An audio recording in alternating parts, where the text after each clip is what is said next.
theme that has come up a number of times as we've talked about culture and you've read about it in your textbook is the idea that cultures change.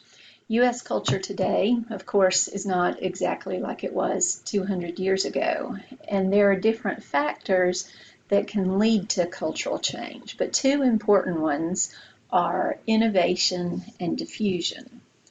Innovation involves the introduction of something new, so a new idea, a new method, a new device in society. Innovation occurs through both discovery and invention. Think about how the discovery of penicillin in 1928 by Alexander Fleming changed the way certain illnesses are treated and what it meant for health and for life expectancy for people at that time and in the years immediately after that. Some discoveries change the way we think about things, like the world and our place in it. For example, the idea first suggested by Copernicus and then later proven by Galileo that everything in our solar system revolves around the sun rather than everything revolving around the earth. You can also think about how the invention of different things plays a role in all of this. For example, what did the invention of the wheel around 3500 BC mean for civilization at that time?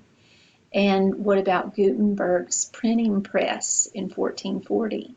What did that mean for people then and after that?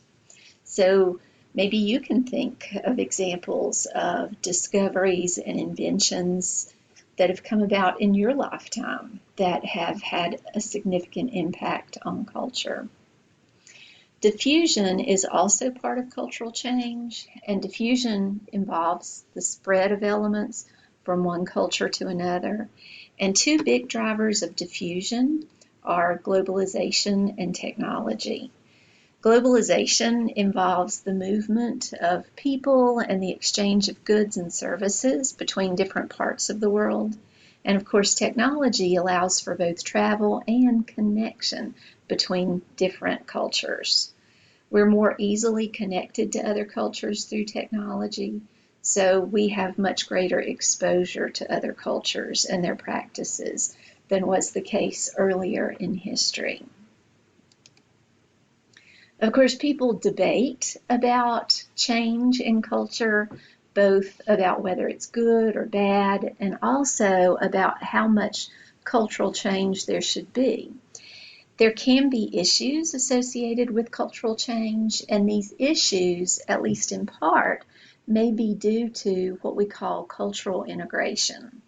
Cultural integration refers to the fact that the different elements of culture are closely intertwined, in fact, integrated with one another.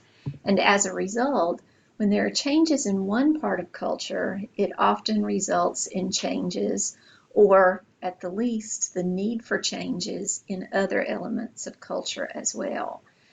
Sometimes those different elements don't change at the same pace.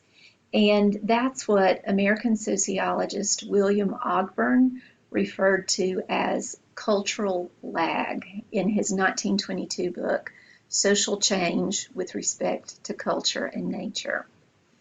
Cultural lag describes what happens in a social system when parts of that system change more rapidly than other parts do. It's usually a matter of differences in the rate of change between material culture and non-material culture.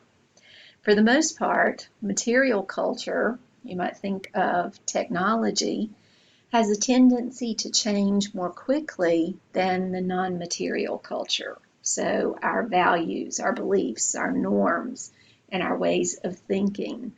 That non-material culture changes a little bit more slowly. It takes a little longer for that to happen. So it often takes some time for the non-material culture to catch up with the material. And in the meantime, there may be some discomfort or some problems that arise. The classic example that Ogburn used was that of the lag that occurred after the development of the automobile.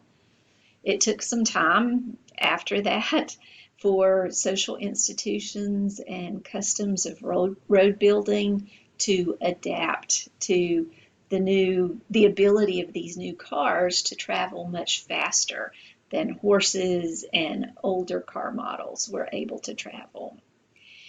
Think about the cultural lag created by the development of things like medical technology that can keep a person's body functioning long after they would have been declared dead otherwise, and also things like stem cell research. And what about the internet? While it's been wonderful in many ways to have the convenience of information at our fingertips, has the internet also brought with it problems that we didn't have before? Problems that maybe we didn't even think about beforehand. So, what about other examples of cultural lag? Can you think of some?